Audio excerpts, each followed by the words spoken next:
¿Esto qué es? Pues esto, sin un plan de muestreo, es una sensata decisión de un arquitecto, que ojalá y no haya una desgracia asociada, porque no está avalada por ningún instrumento de conocimiento. ¿Me explico? Es así de duro. Es decir, esto que es sensato, para todos nosotros, un juez no lo vería sensato en principio, porque al final hubo un accidente. Y desde luego baste con que un ingeniero de caminos diga que habría que haber abierto todas, mucho peor si lo dice un arquitecto, para que... Entonces, existiendo un protocolo, hay un camino a través del muestreo para parar la investigación. ¿De acuerdo? Entonces, estas cuestiones son las que, de alguna manera, el procedimiento que así presentado es tedioso, sin embargo, una vez que se conoce en su conjunto, es mucho más sencillo y es seguro. Es seguro, quiero decir, da un nivel de certeza razonable, ¿no? Entonces, en la inspección de las unidades privativas, habría que solicitar permiso, abrir, chequear, todo perfecto, pues listo, se vuelve a cerrar y ese edificio, efectivamente, hemos garantizado por un número de años razonable que está funcionando bien. Bien. Como vemos dentro de las unidades privativas, se analizan todos los elementos de sus sistemas constructivos, que van desde elementos estructurales a elementos de paredes, huecos, balcones, pavimentos, falsos techos, etcétera. ¿Vale? Vamos a la ficha 2. Sí. No, o sea, efectivamente. Perdón. Aquí a esta se refiere a esto, ¿verdad? No, es una oportunidad, no hace referencia al catálogo.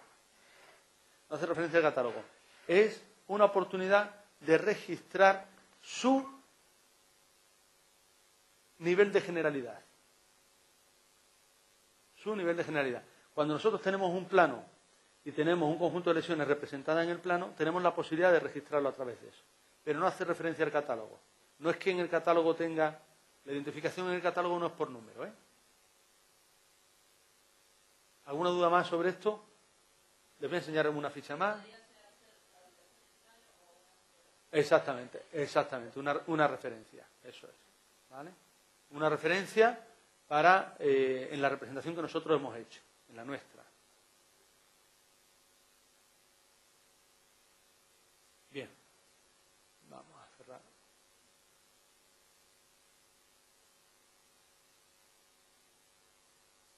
Venga, ficha 3. Para vestíbulos y escaleras sería lo mismo. No me entretengo, voy a buscar alguna que sea más singular. Pero, fíjense cómo los aspectos de inspeccionar tienen, los que no son de elementos constructivos generales, tienen algunas especificidades, ¿no? Aquí nos recomienda cómo buscar en las zonas alteraciones o reformas que afecten a la estructura, cómo comprobar en las zonas de escaleras alturas de barandilla, separación de barrotes. Para ciertas zonas nos ayuda a identificar los aspectos a comprobar. ¿De acuerdo?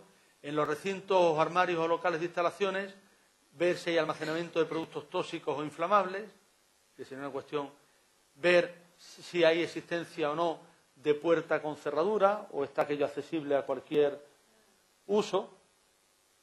Pues claro, si un local está cerrado, podemos presumir que tiene un uso controlado. Si está abierto, no tiene un uso controlado. Entonces, limpieza en general son aspectos que nos ayudan a hacer la inspección de ese elemento que estamos analizando. Luego, claro, cuando venimos otra vez a muros y paredes, ya conectamos con lo que hemos leído. Los muros y las paredes ya sabemos cómo tenemos que chequear. ¿Vale? Bien. Voy a buscar una ficha que sea más llamativa.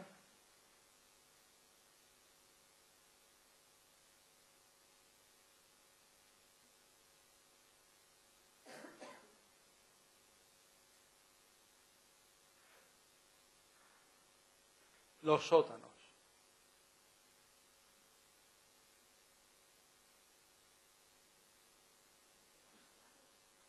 cámaras bajo forjado de planta.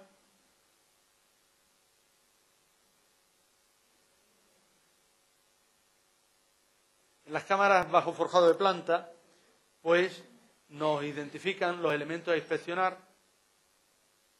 Las cámaras bajo forjado de planta, los principales elementos a inspeccionar son, los que suelen dar más problemas son los forjados, por problemas de condensación y corrosión de los elementos de hormigón, si hay muros laterales, el estado de los muros laterales, y zapatas y pilares enanos. Normalmente los problemas de las cámaras están especialmente centrados en las condensaciones en el plano inferior de los forjados sanitarios, ¿no? Pero bueno, aquí hay una posibilidad de inspeccionar y de recoger los datos, ¿eh? Así vemos que las fichas para realizar las inspecciones se producen para todas las zonas relevantes y singulares del edificio: patios interiores, paredes medianeras, cubiertas inclinadas, cubiertas planas y todos los elementos que hemos visto antes. Desde los elementos privativos, los elementos comunes, escaleras, castilletes, sótanos, fachadas y, finalmente, los elementos de las cámaras bajo cubierta. Con esto reconocemos el edificio y hacemos nuestro plan de inspección. Y cuando efectivamente hemos hecho nuestro plan de inspección y vamos con esta ficha al edificio, lo más normal es que tengamos sistematizado el registro de lesiones. Quiero enseñarles también, para que conozcan los elementos de apoyo del protocolo, los catálogos de lesiones.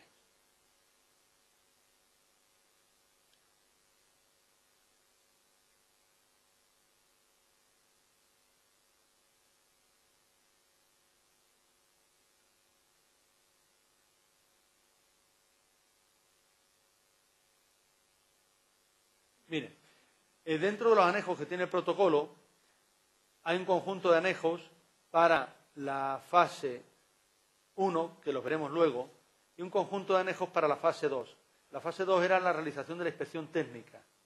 Ahí hemos visto, en un anejo a la ficha de inspección técnica, una guía para hacerla, la aplicación del muestreo estadístico, el catálogo de lesiones habituales, que es lo que quiero enseñarles ahora. Bueno.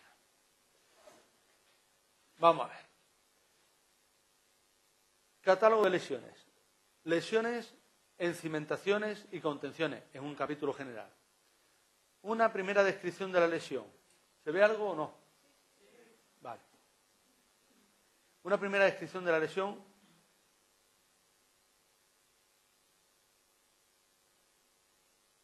Posición y forma, fisuras y grietas. Vemos una posibilidad. Anchura, variable. Extensión, variable. Evolución. Pues hay evolución hasta que se estabiliza el asiento, o en suelos expansivos, los suelos que se mueven con cambios de humedad, pues no hay estabilización, son por épocas del año. Entonces, de esta forma, causas posibles: asiento diferencial de la cimentación por desecación o humectación del terreno, suelos expansivos o colapsables, asiento localizado por humedades o fallo local del terreno. Y luego viene alguna foto de alguna situación de ese tipo. Mediciones y ensayos recomendados para esta lesión. Verificar que las lesiones están estabilizadas o no lo están. Verificar las características y tipo del terreno. Verificar si la estructura está afectada. Verificar si existen elementos con riesgo de desprendimiento. Pruebas especiales. Detección con ondas electromagnéticas de la presencia de redes y oquedades en el terreno. Seguimiento del grado de actividad. Con testigos. ¿Saben lo que son los testigos, no? Fisurómetro, efectivamente. Pruebas básicas, las que tenemos que hacer nosotros. Dibujar la forma en planta y alzado. Medir la longitud y espesor. Medir la profundidad. Medir el desplazamiento de los bordes. Y al menos 3 medidas. Recuerdan que lo decían antes. Una al inicio, otra en medio y otra al final. El riesgo. Pérdida de seguridad estructural. Pérdida de seguridad por desprendimientos de elementos. La seguridad estructural muchas veces no existe, pero hay un riesgo alto en que los elementos adheridos por los movimientos se puedan desprender, pues hay que analizarlo. Y la evaluación y una actuación recomendada. La siguiente ficha, pues ya estamos en esta, otra lesión. El elemento que estamos analizando, losas arriostrantes, son losas que se colocan en las cimentaciones para garantizar que la posición entre los pilares va a permanecer constante en caso de sismo. Por tanto, no son losas estructurales que reciban las cargas verticales, pero que las reciben las zapatas, pero son losas que garantizan la posición relativa de los pilares, hacen el papel de las riostras. Es una solución que no se usa mucho en España, porque para que la losa riostrante tenga esa misión necesita un espesor que ya se acerca mucho al de la losa necesaria para la cimentación. Entonces no es una solución muy usada, se usa mucho más la riostra. Pero bueno, losas, pues hablamos de la posición, de la forma, una lesión concreta, deterioro de las armaduras. Causas posibles y de la misma manera, pruebas básicas, riesgo, evaluación y actuación, pues no hay ninguna del protocolo, ya el técnico tiene que introducirla. Y de esta forma hay todo un catálogo, hemos visto cimentaciones y contenciones,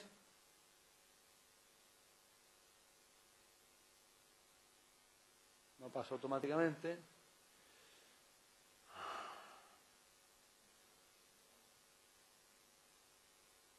Después de las cimentaciones, pues miren, el muro de contención. Esta está interesante, descripción de la lesión, posición y forma, ¿no? Lo que son desplomes por empujes. Hay todo un conjunto de catálogos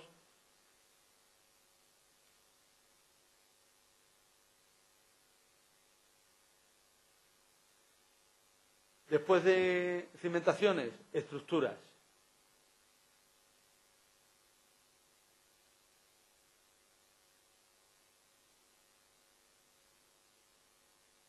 Descripción de la lesión, posición y forma, mancha de humedad o filtración directa. Sigue la dirección de la junta, color, textura, una filtración por junta de dilatación. Y así el catálogo le va enseñando, en este caso, mire, descripción de la lesión, posición y forma, fisuras verticales, normalmente en dos caras paralelas, no coincidentes con las armaduras longitudinales. Anchuras muy finas, como ven. Son apenas pelos.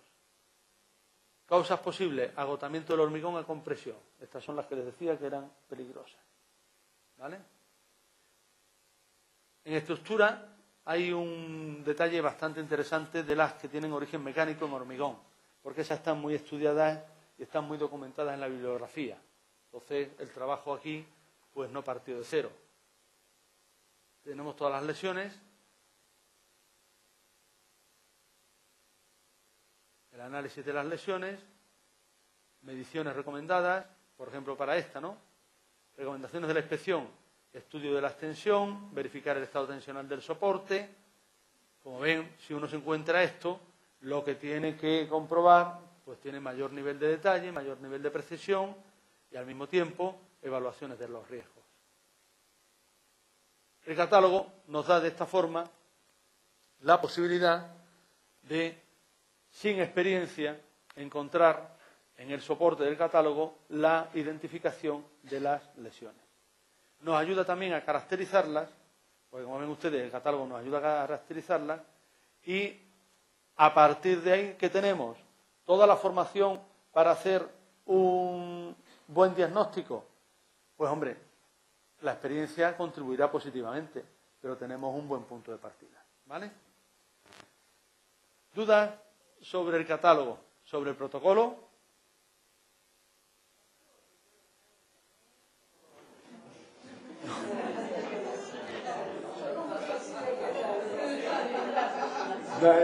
Esa pregunta la contesté el año pasado. No, el protocolo quizás dentro de un par de años esté disponible en la web por cesión gratuita. Pero ahora mismo el catálogo es propiedad de los editores y se vende por el coste de reproducción. El coste de cada CD está en torno a los 50 euros. Eso es. La inversión que se hizo fue una inversión de 3 años de trabajo, un equipo de 3 catedráticos, colaboradores, más informáticos, más... Entonces, hasta que no se consiga, vendiendo catálogos, digamos, corregir aquella inversión, que no será nunca, que no será nunca, no será nunca, pues tiene valor de venta.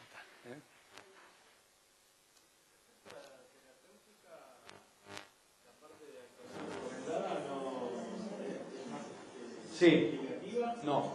El protocolo, esa pregunta es muy interesante. El protocolo no es un protocolo para reparación de edificios. Las únicas medidas que se recomiendan son las que tienen que ver con medidas urgentes. Es decir, medidas auxiliares, provisionales. No es un protocolo para la reparación. No hay nada de reparación de sistemas constructivos.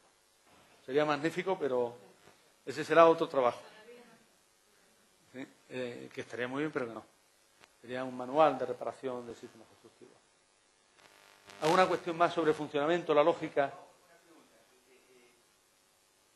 Solo sacaron una edición. ¿Ha habido alguna revisión de cómo funcionaba el protocolo, la función de ese mejoramiento? ¿Cómo fue la experiencia integral? Sí, la experiencia integral efectivamente fue positiva. El protocolo, la primera queja que tuvimos de los usuarios es que era un latazo, que costaba mucho más trabajo aprendérselo que hacer la inspección del edificio.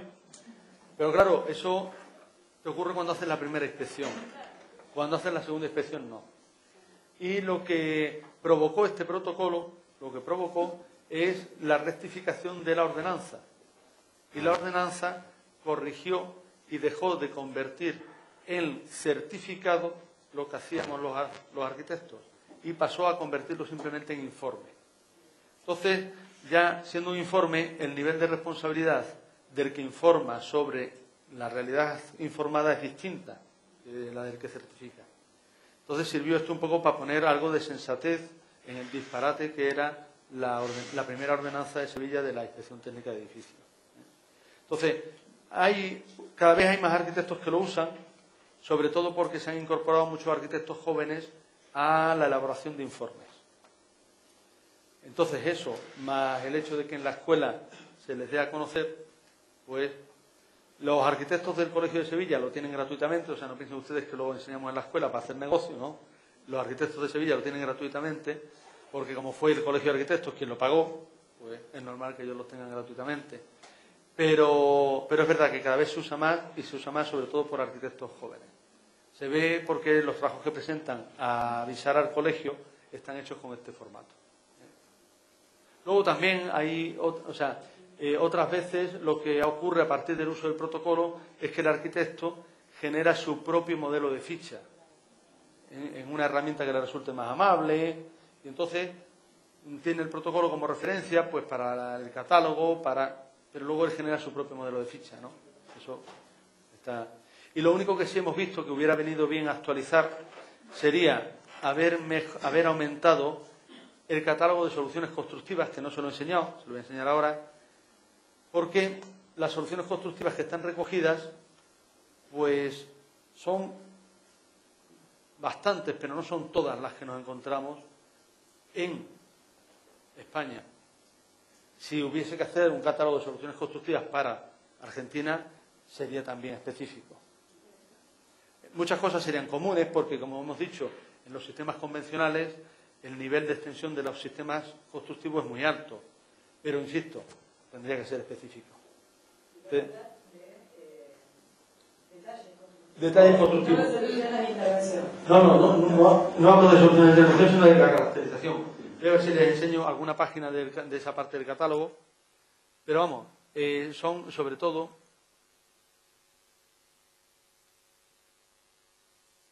Ese está aquí. En los anejos para la fase de información previa, hay la ficha de información previa que ustedes conocen, el mapa geotécnico de la ciudad de Sevilla. Ese es un mapa que allí se pudo hacer porque existen datos suficientes para generar de toda la ciudad de Sevilla un estudio geotécnico, que eso nos permite, cuando nosotros visitamos un edificio, conocer las características del suelo en el que está. Claro, eso es posible en algunos sitios, en otros no es posible porque no hay suficiente número de datos. Pero es fundamental tener una idea general del suelo en el caso de analizar un edificio. También, igual, hay zonas donde los suelos son mucho más uniformes. Seguramente en Argentina lo sean, porque la composición geológica me parece a mí que es muy uniforme. Depende. Si la uniformidad es alta, pues ustedes ya saben, pero desde luego conocer las características del suelo en el que están analizando el edificio es fundamental, porque muchas veces los datos están ahí. Ahora les voy a poner otros ejemplos en Sevilla muy curiosos. Miren, vamos a ver este catálogo de elementos constructivos. Un segundito.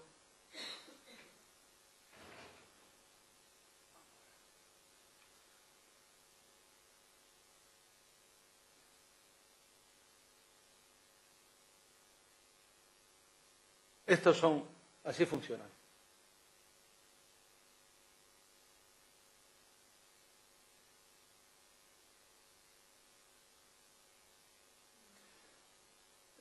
Es decir,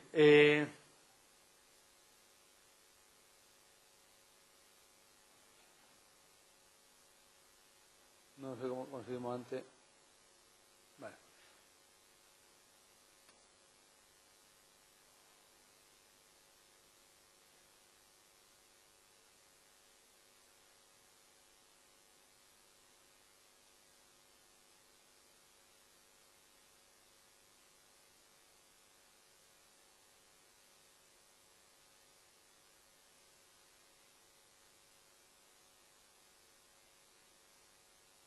Vale.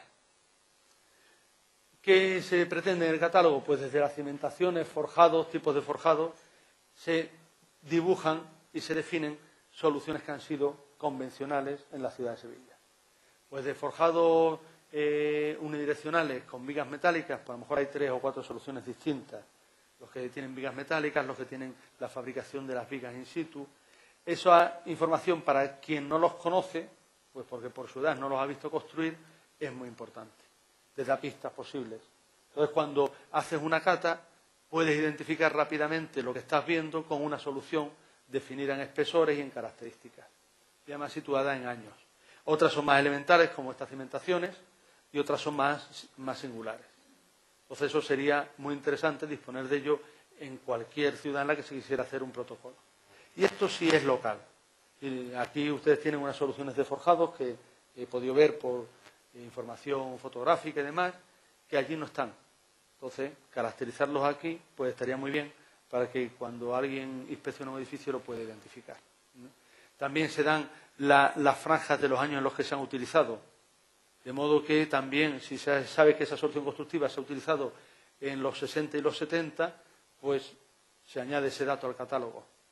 Con ese catálogo pues se hace la caracterización inicial y además hay una cierta relación entre las soluciones y las patologías, las causas posibles. Pues, ¿alguna pregunta más? Les hago yo unos últimos comentarios sobre...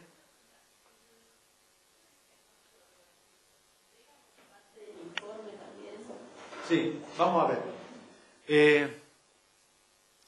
En principio, forma parte del informe, del que usted tiene. Aquí recuerdo que el año pasado surgió también esa pregunta y hicimos algunos comentarios que yo creo que fueron muy de interés. Depende del uso que vaya a tener el informe. Le recomendaría o no que entregue usted todos los datos.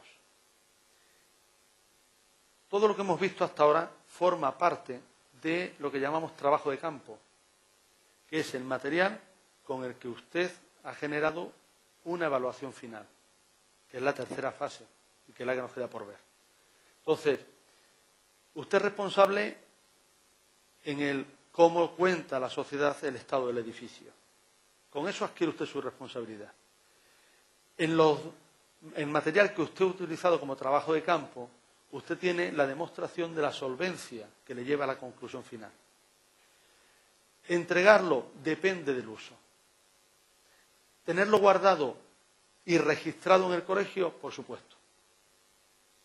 Registrado en el colegio, por supuesto. Es decir, debe estar ordenado, presentado y registrado en el colegio. Entregado al cliente, depende. ¿Por qué? Porque una vez entregado, lo único que ocurre es que si efectivamente hay algún fallo en el informe final, van a indagar en el material de trabajo para encontrar responsabilidades y fallos en su realización. Entonces, en principio, ese material no es útil para nadie. A usted el cliente le ha pedido el informe final, o se lo ha pedido el juez, o se lo ha pedido... Ahora, hecho y registrado en el colegio, por supuesto. Eso sería. Muy bien. Sobre el informe final. En el protocolo, respecto a la redacción del informe final, se da un conjunto de recomendaciones. No hay en este caso no hay ninguna herramienta, ficha o algo parecido, sino un conjunto de recomendaciones y de reflexiones sobre la utilidad del informe y, por tanto, el alcance y la orientación. En el informe final es fundamental saber el destino, el objeto al que se emite.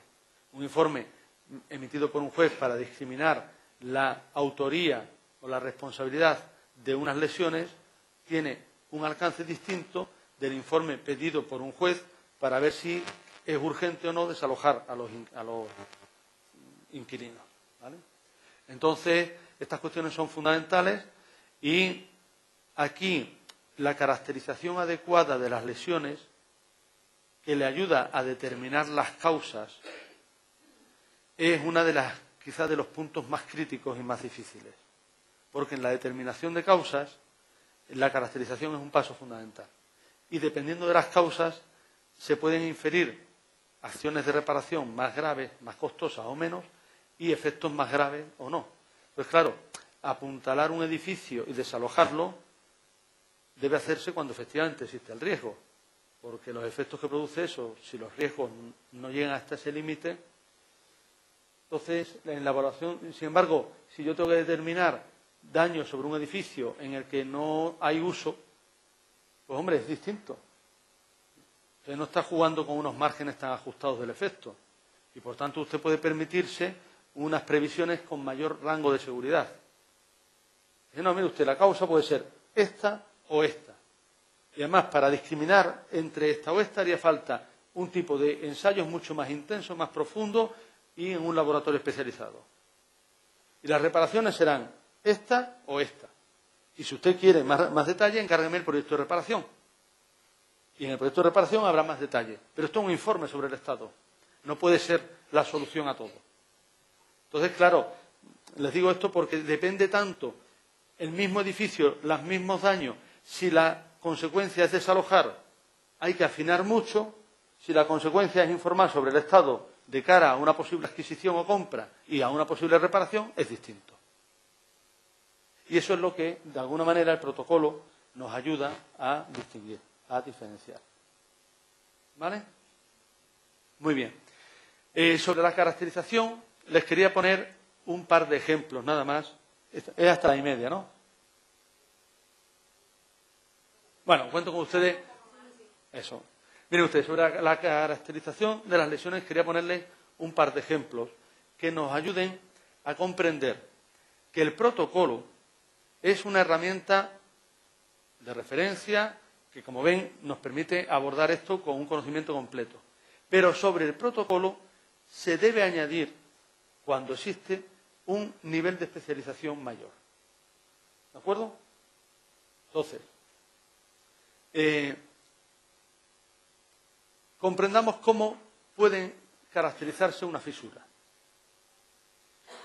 Una fisura, nosotros la observamos y, tal y como dice el protocolo, medimos profundidad, medimos longitud y medimos actividad, como mucho.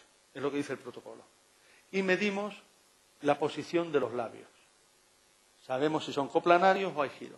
Eso es lo que ha dicho el protocolo de una fisura o de una grieta. A eso hay que añadir más cosas. ¿Cuándo? Cuando efectivamente nuestro conocimiento en la caracterización nos lo ofrece.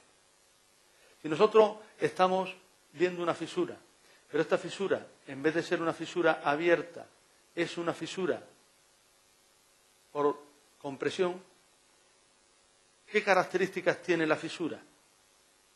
¿Basta con que el espesor sea un pelo? ¿No? Porque antes les hablé yo de una fisura vertical, que el espesor era un pelo, y no era por compresión, era una fisura por tracción, corrosión de la armadura que había dentro. Luego, ¿qué características apreciamos en los bordes de una fisura que está comprimida? Dígame. Están desplazadas, no son complanadas. No, en principio podría ser con relieve. Es decir, hay aplastamiento del borde, relieve, como usted bien dice. Bueno, esa es una característica fundamental. Si yo veo la fisura, pero no quiero apreciar si hay relieve, ahora, de ese relieve puede ocurrir que mayor presión provoque el desprendimiento. Entonces ya no se ve el relieve, se ve un desconchamiento, que puede ser solo de la parte superficial, que es más rígida, la pintura, o que puede ser de otros materiales. ¿De aquí qué información obtenemos? Es decir, pues obtenemos información sobre, por ejemplo, la trascendencia de esa compresión. Puede ser una compresión que se produzca simplemente por una flecha de forjado, por ejemplo, y que además esté estabilizada, o puede ser una compresión que se produce precisamente por un pandeo, porque la flecha no está estabilizada y la compresión va aumentando. Es decir, la caracterización, como ven ustedes, de una lesión puede ir mucho más allá, y de esa caracterización vendrá la determinación, más fácil o no, de causas. Eso no está en el protocolo.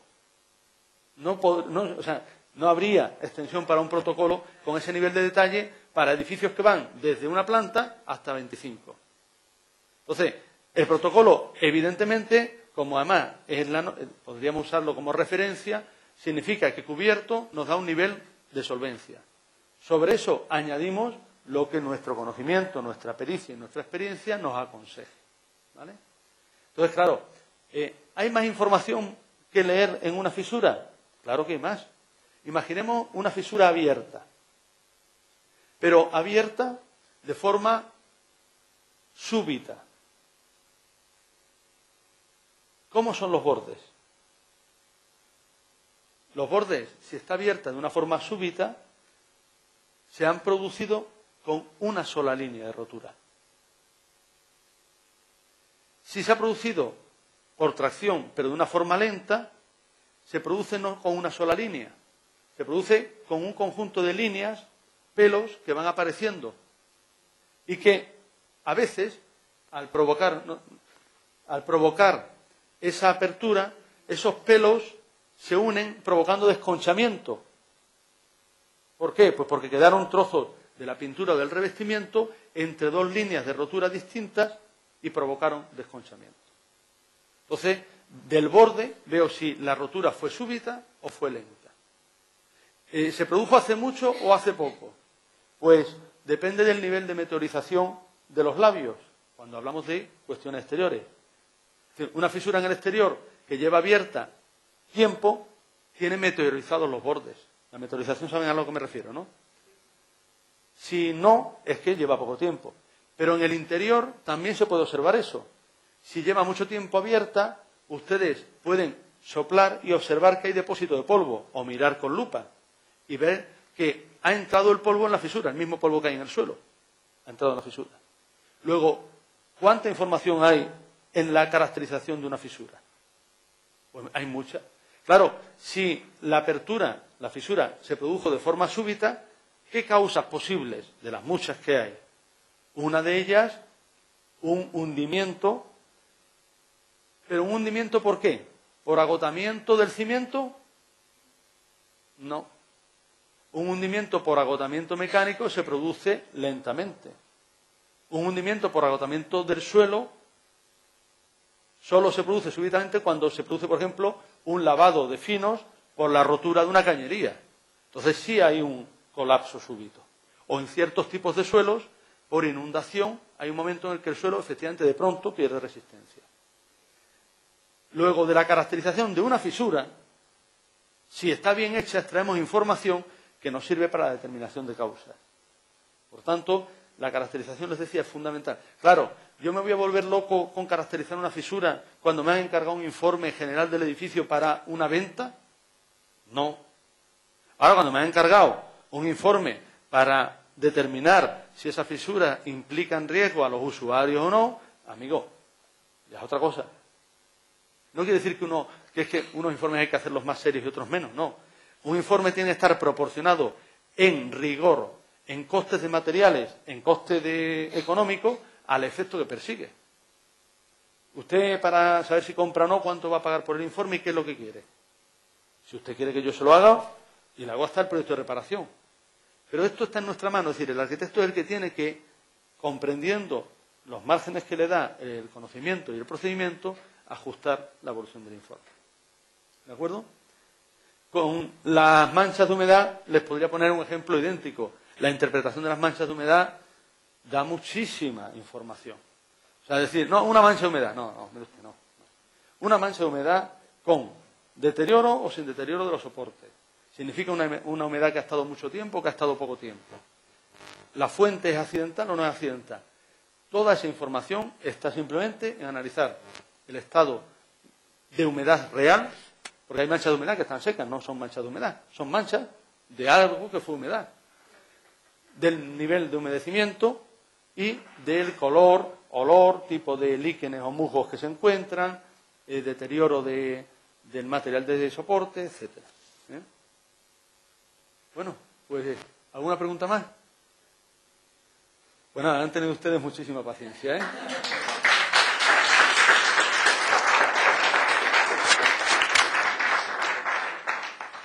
Pues hasta mañana entonces.